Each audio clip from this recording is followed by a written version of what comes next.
네, 오늘은 디모데전서 2장 1절로 8절 말씀 중심으로 나라를 위해 기도합시다. 이제 함께 은혜를 나누고자 합니다. 요즘 이 세계 정세가 정말 한치도 예측할 수 없는 그런 상황으로 좀 흘러가고 있습니다. 러시아와 우크라이나 전쟁이 좀처럼 종식될 기미가 보이지 않는 상황에서 느닷없이 지금 북한이 군 병력을 러시아로 보내가지고 그 전쟁에 참여하는 일이 일어나게 되었어요. 이제는 러시아 우크라이나의 전쟁이 아니라 국제전으로 이거 지금 이제 번져버린 거죠.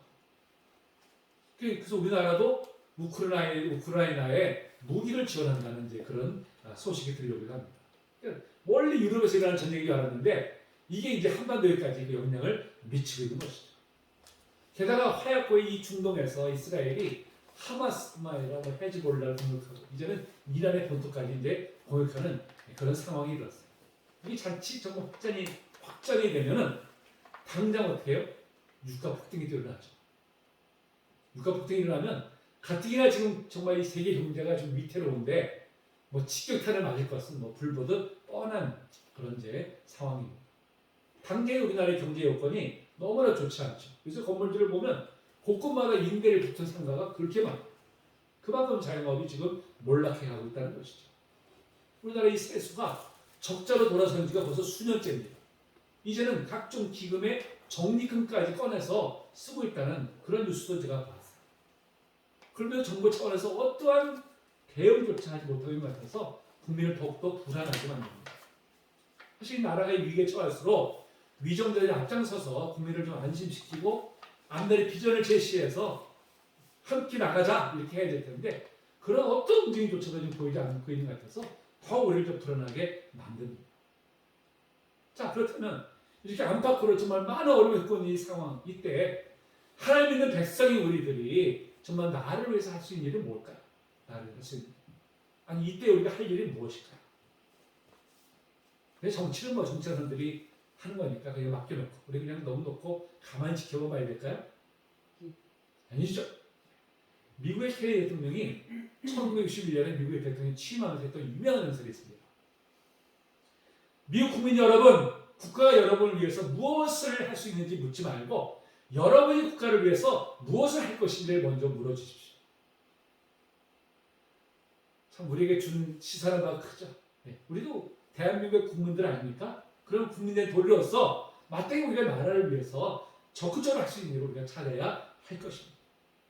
그렇다면 우리 그리스도인이 나라를 위해서 할 수 있는 것은 과연 무엇일까요? 마땅히 해야 될 일은 무엇일까요? 무엇보다도 우리는 기도해야 됩니다. 아멘. 특별히 나라와 위정자를 위해서 기도해야 됩니다. 아멘. 오늘 1절 2절 뭐라고 말씀하고 있습니까? 1절 2절 다시 한번 읽어볼까요? 자, 시작. 그러므로 내가 첫째로 권하노니 모든 사람을 위하여 간구와 기도와 도고와 감사를 하되 임금들과 높은 지위에 있는 모든 사람을 위하여 하라. 이는 우리가 모든 경건과 단정함으로 고요하고 평안한 생활을 하려 함이라. 아멘.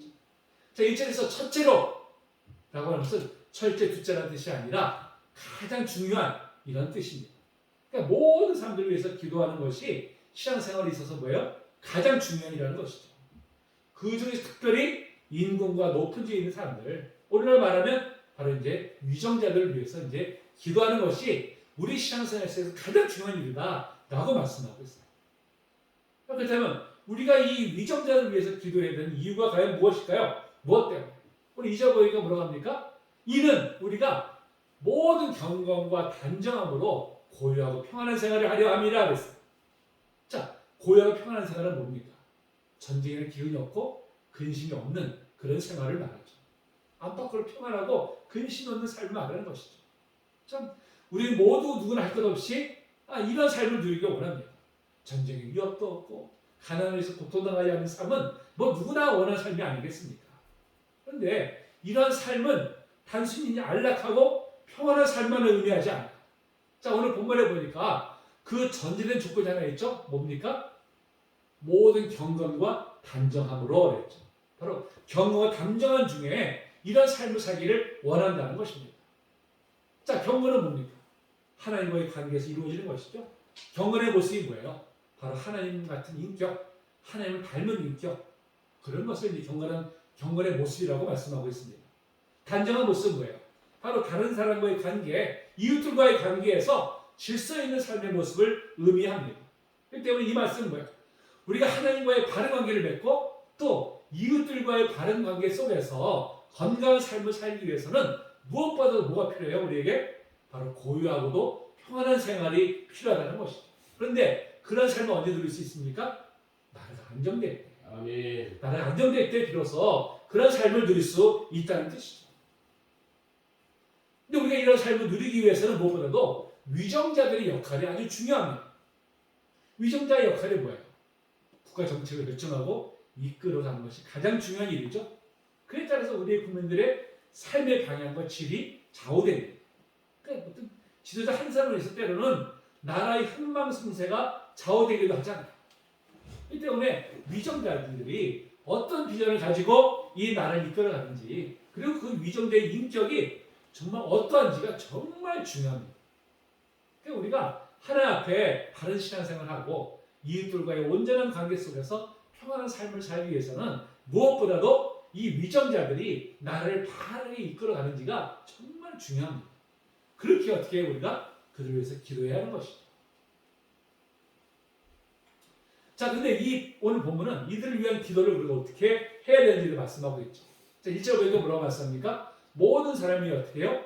간구와 기도와 도구와 감사를 하라고 했어요. 네 가지죠. 기도의 종류에 네 가지 나옵니다.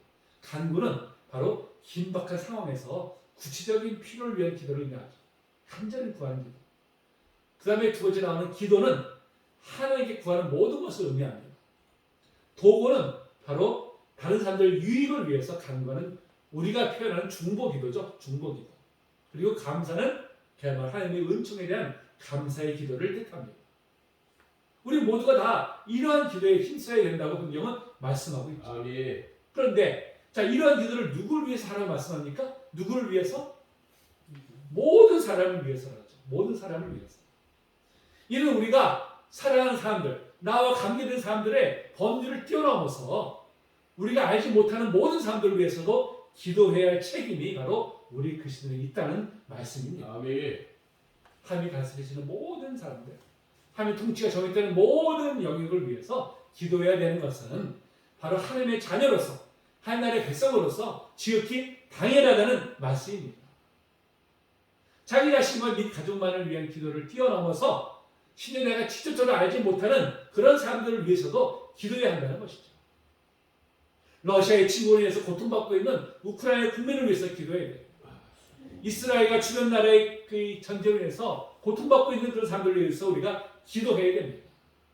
무엇보다도 지금도 자유가 없이 고통받고 있는 북한 동포들을 위해서 우리가 잊지 말고 기도해야 되죠. 아멘. 그러나 사실 자기 자신과 주변 사람들을 위해서 기도하는 것만으로도 벅찬 우리들에게 정말 생명부재 사람들을 위해서 기도하라고 하는 이 말씀은 실천하기가 쉬울까요? 쉽지 않습니다. 그렇죠? 쉽지 않은 일입니다. 자, 그럼에도 우리가 이러한 기도를 해야 되는 이유가 무엇일까요? 그럼에도 바로 하나님의 나라와 역사는 우리의 기도를 통해서 이루어지기 때문에 그렇습니다. 아멘. 하나님께서 하나님의 역사는 반드시 우리의 기도를 통해서 이루어질 것을 작정하셨어요. 그렇게 정해놓으셨습니다. 자, 에스겔 36장 37절입니다. 자, 시작. 주 여호와께서 이같이 말씀하셨느니라. 그래도 이스라엘 족속이 이같이 자기들에게 이루어주기를 내게 구하여 할지라 내가 그들의 수요를 양떼같이 많아지게 하되. 아멘. 자, 하나님께서는 에스겔에서 36장 1절부터 36절까지 해서 바로 이 포로로 끌려간 이스라엘 백성들을 다시 회복시키실 것임을 분명히 약속하셨어요. 그런데 이런 약속이 저절로 이루어진 것이 아니라 어떻게 해요? 기도를 통해서 이루겠다고 하십니다. 아멘. 하나님의 약속은 무엇을 통해서 이루어져요? 기도를 통해서. 아멘. 그럴 때는 우리가 어떻게 해야 됩니까? 하나님의 약속의 말씀을 붙들고 우리가 기도해야 하는 줄로 믿습니다. 아멘. 자, 이렇게 모든 사람을 위해 기도하되 특별히 바로 임금들과 높은 지위에 있는 사람들을 위해서 기도하라고 말씀합니다. 오늘 말하면 위정자들을 위해서 이제 기도하라고 하신 거죠. 자, 그렇다면 자, 위정자들을 위해서 우리가 어떠한 기도를 해야 되는 걸까요? 어떠한 기도? 그들 모두가 다 기독교인이 되게 해달라고 기도해야 될까요? 물론 그래야 되겠죠. 위정자들이 모두가 다 예수 믿고 구원받도록 마땅히 기도해야 됩니다. 근데 여러분 반드시 기독교인이 지도자가 되어야만이 나라를 잘 다스릴 수 있다고 생각하는 것은 지극히 잘못된 생각이에요. 위정자들이 기독교 신앙을 가지고 정말 기독교 이념으로 나라를 잘 다스린다면 얼마나 감사할 일이겠어요. 그런데 과거의 인류의 역사를 보면요, 오히려 기독교가 통치의 이념으로 전락이 되어가지고 오히려 국민을 압제하고 지도자는 부패하고 기독교의 그 생명을 잃었던 것을 우리가 역사를 통해서 볼 수가 있어요. 우리나라도 기독교 지도자들이 과거에 일제 강점기 때 신사 참배에 앞장섰어요. 또 과거에 독재정권과 밀착해서 앞장서서 그들을 옹호했던 부끄러운 전력을 우리가 가지고 있습니다. 이런 과거의 사례를 볼 때 교회가 직접적으로 정치에 참여하는 것은 결코 바람직하지 않습니다. 오히려 정치와 교회는 좀 어느 정도의 간격이 필요해요. 정치에 직접 참여하기보다는 어느 정도 거리를 두고서 사회에서 빛과 소금의 사명을 잘 감당하고 정치에 잘못된 길을 갈 때 어떻게 해야 돼요? 지적하고 바로잡는 일을 해야겠죠. 그것이 기독교가 감당해야 될 사명이지 직접 정치에 막 뛰어들어거나 지나치게 정치에 개입해서는 안 되는 것입니다. 자칫하면 신앙이 권력을 위한 도구로 전락할 수 있기 때문에 그런 것이죠. 따라서 위정자들 위해서 기도하라는 것은 그들이 권력을 가지고 사익을 추구하지 않고 오직 국민을 전심으로 섬기는 그런 위정자들이 세워지도록 기도하라는 말씀이죠. 자, 로마서 1절에서 한번 읽어봅니다. 시작. 사람은 위에 있는 권세들에게 복종하라. 권세는 하나님으로부터 나지 않음이 없나니 모든 권세는 다 하나님께서 정하신 바라. 자, 이 말씀에서 위에 있는 권세는 어떤 권세를 의미할까요? 이 말씀을 문자 그대로 해석을 해가지고 그냥 모든 권세를 다 하나님께서 세우셨기 때문에 무조건 복종해야 된다 이렇게 가르친 분들도 있어요. 과연 이게 옳은 해석일까요? 그렇지 않습니다. 여러분, 우리나라 헌법 1조가 이렇게 되어 있어요. 자, 우리가 같이 한번 읽어볼까요? 시작. 대한민국 민주공화국이다. 대한민국의 주권은 국민에게 있고 모든 권력은 국민으로부터 나옵니다. 모든 권력이 어디서 나와요? 국민에게 나옵니다. 따라서 로마서 3장 1절에 말씀하는 위에 있는 권세는 뭘 말하는 겁니까? 국민을 의미하는 거예요. 국민을 의미하는 것이죠. 그 위정자들은 국민들로부터 위임을 받은 청직이죠. 그렇기 때문에 어떻게 해야 돼요? 국민의 뜻을 잘 받들어가지고 나라를 이끌어가야 되죠. 자기 독단으로 자기가 하고 싶은 대로 나를 이끌어가는 것이 아니라 국민의 뜻을 받들어서 국민이 편안하도록 그렇게 나라를 이끌어가야 되는 것이죠. 그렇기 때문에 우리는 위정자들이 국민 위에 군림하는 자세가 아니라 국민의 공복으로서 낮은 자세로 국민을 잘 섬기도록 그들을 위해서 기도해야 하는 것입니다.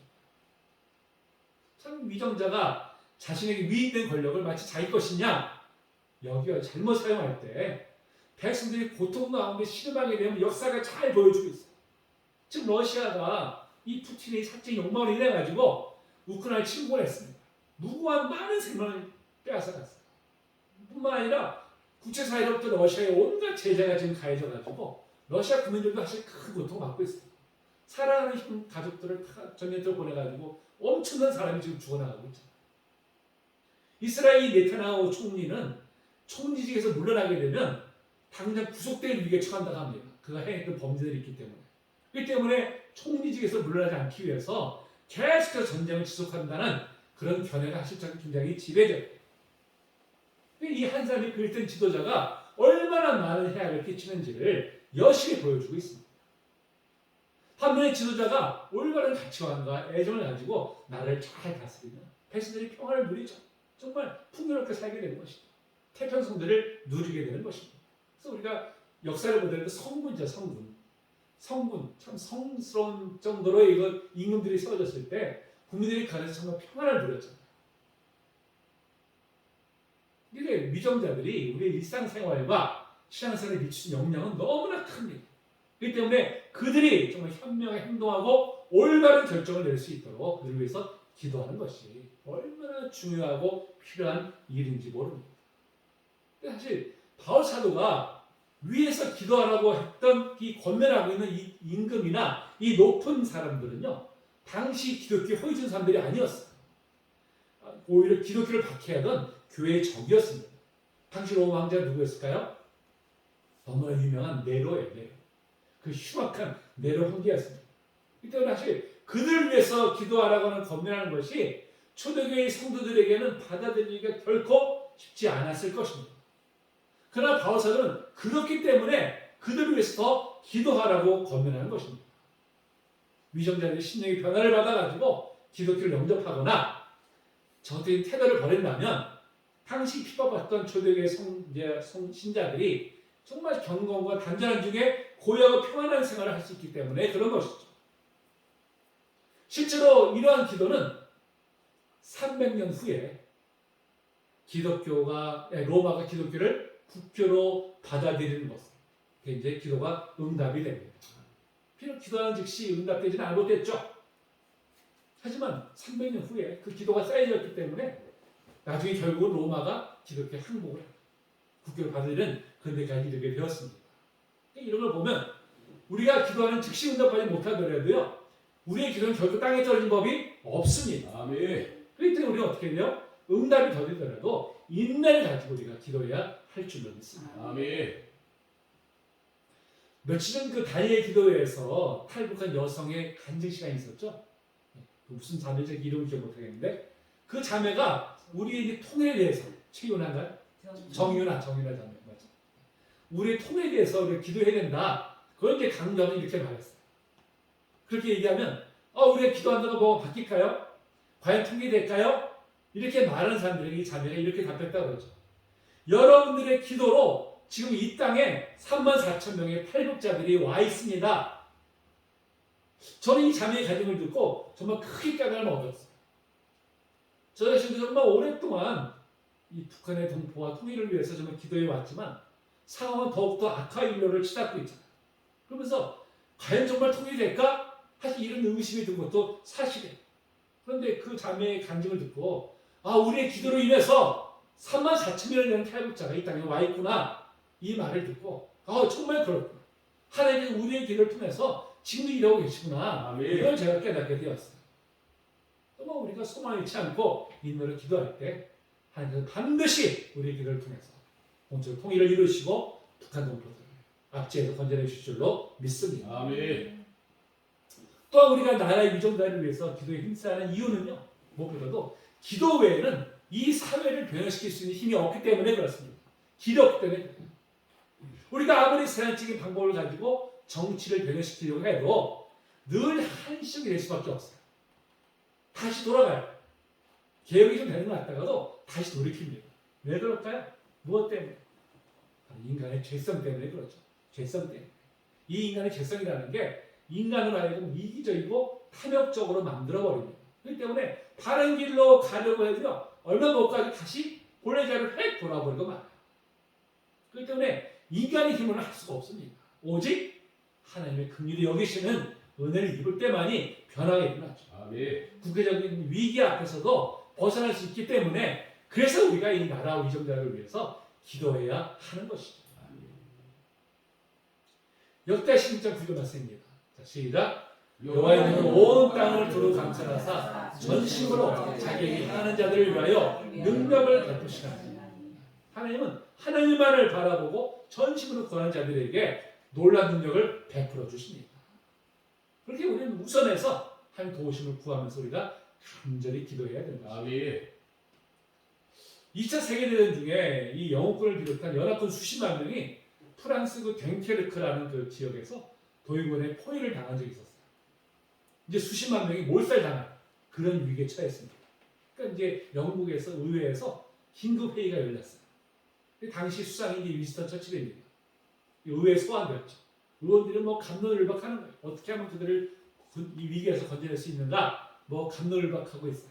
그러다가 이제 처칠에게 이렇게 되도록 도대체 수상은 뭘 했냐? 책임을 이제 수상한테 이제 돌린 것이죠. 근데 처칠은 눈을 가만히 감고서 가만히 앉아 있는 거예요. 그럼 화가 난 국회의장이 지책을 합니다. 아니, 모두가 나라를 위해서 걱정하고 있는데 수상은 지금 졸고 있는 것이요? 처칠이 눈을 뜨고 대답했다고 그러죠. 저는 졸지 않았습니다. 저는 하나님께 나라를 위해서 지금 기도했습니다. 그 의장이 아니 하필 이럴 때 기도합니까? 아니 하필 여기서 기도합니까? 이렇게 이제 말을 했어요. 그 처칠이 갑자기 벌떡 일어나더니 이렇게 호령했다고 합니다. 아니 이때 기도하지 않는다면 언제 기도하는 말입니까? 나라의 중요한 일들이 이뤄내고 있는 바로 이 자리가 기도한 자리가 될 수 없다면 어디에서 기도하는 말입니까?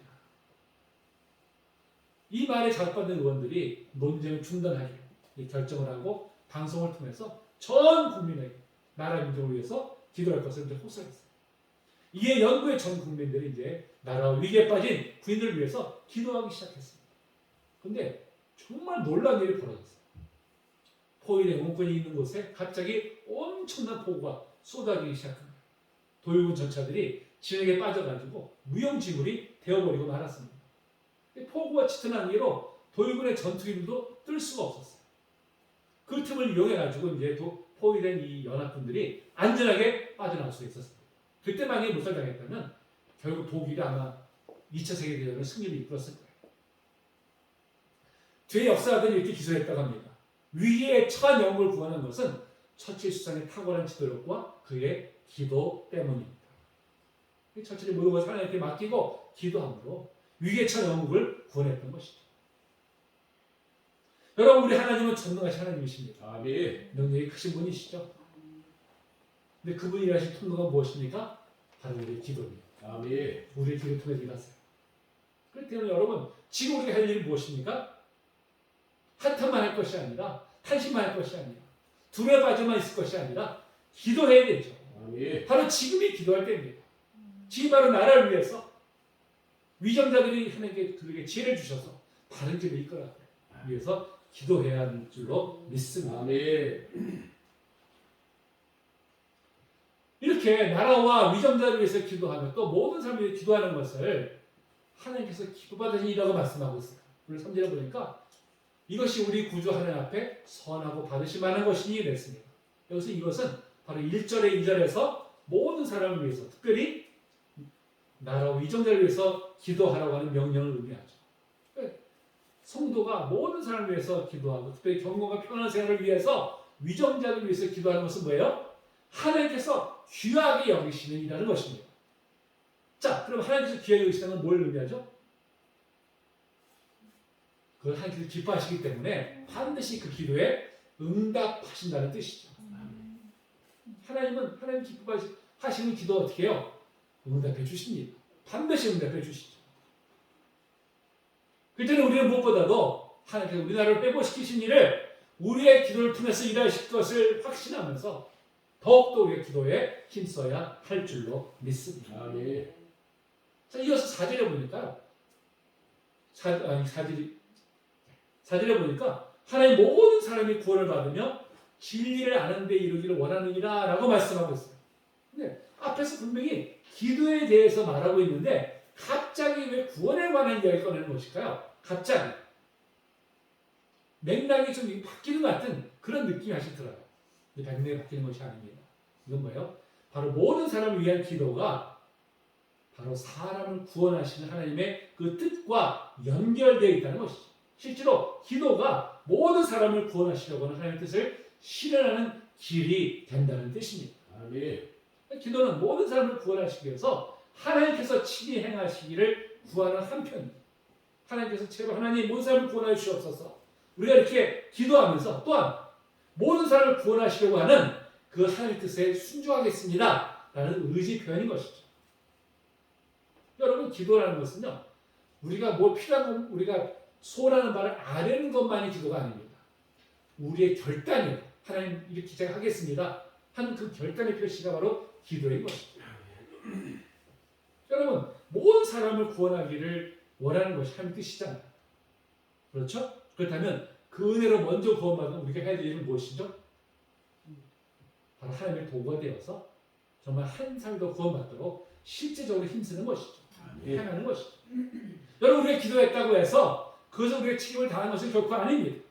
기도했다면 어떻게 해요? 하나님께서 이루실 것을 믿고 우리는 행동에 옮겨야 되는 것이죠. 그러니까 기도는 그런 면에서 언제나 기도하는 사람들에게 그 기도에 합당한 책임을 요구합니다. 행동을 요구하는 것이죠. 자, 주님이 가르치신 기도 가운데 나라가 임하시오며 뜻이 하늘에서 이루어진 것 같이 땅에서도 이루어지다라고 이제 그런 구절이 있죠. 자, 나라가 임하시오며 바로 하나님의 통치가 이 땅에도 임하기를 원합니다. 라는 뜻이죠. 하나님의 공의로운 뜻이 이 땅에서도 이루어질 수 있도록 하나님 역사해 주시옵소서 라고 이제 간구하는 것이죠. 여러분 우리가 진실로 믿음으로 이걸 위해서 기도했다면 이제 어떻게 해야 되겠어요? 기도하면 끝입니까? 아니죠. 그 뜻이 이 땅에 이루어지도록 우리는 행동해야 되는 것이죠. 행동으로 옮겨야 되는 것이죠.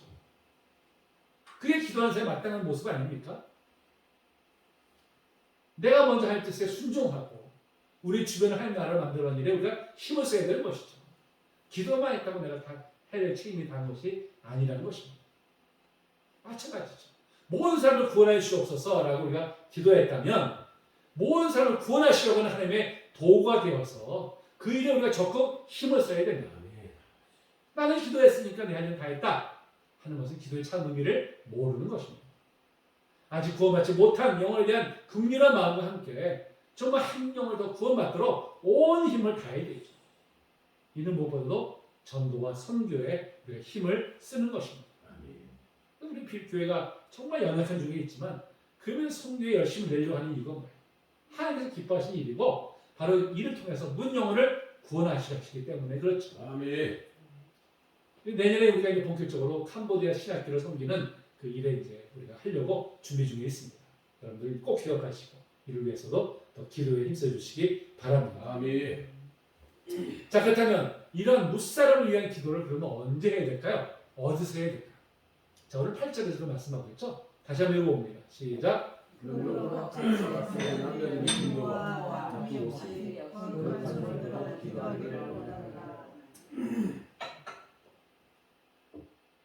자, 이 그러므로는 뭐예요?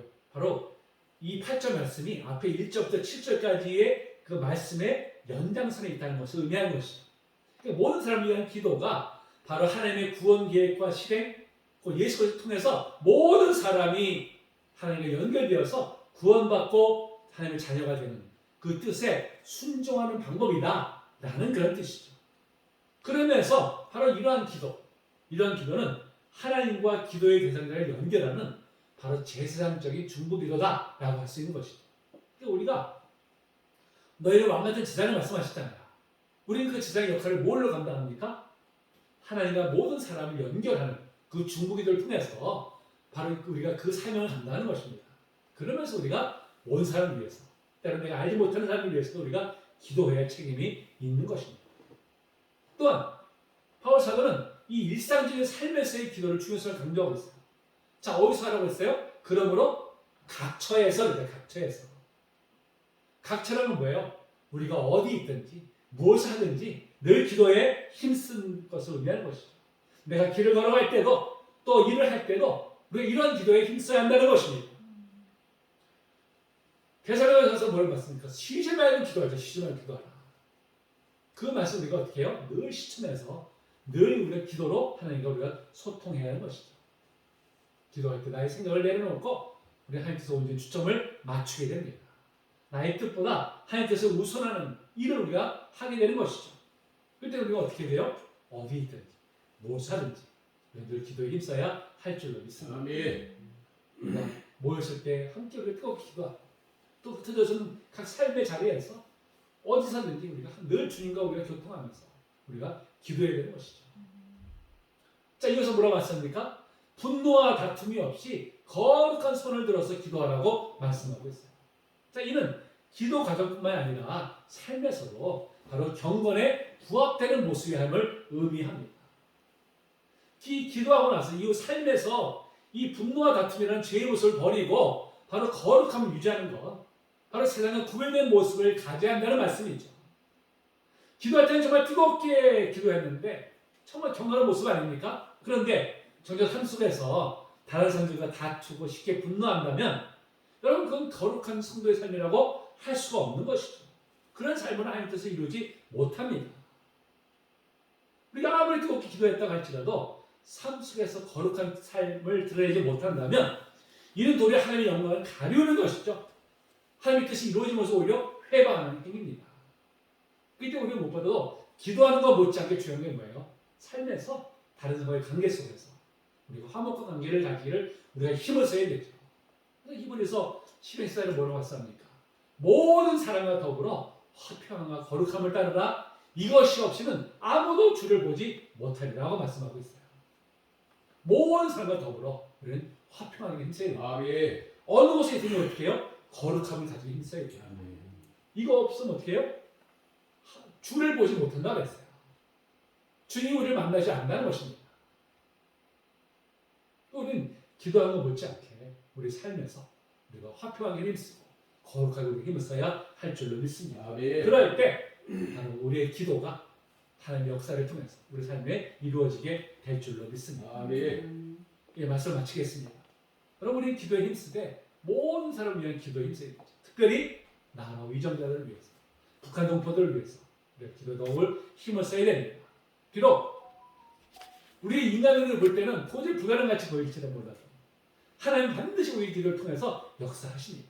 아멘. 또한 하나님의 때에 아름답게 그 기도에 응답해 주실 줄로 분명히 믿습니다. 아멘. 이런 기도를 통해서 하나님 나라의 건설을 도역하는 저희 여러분들 되시기를 주님의 이름으로 축복합니다.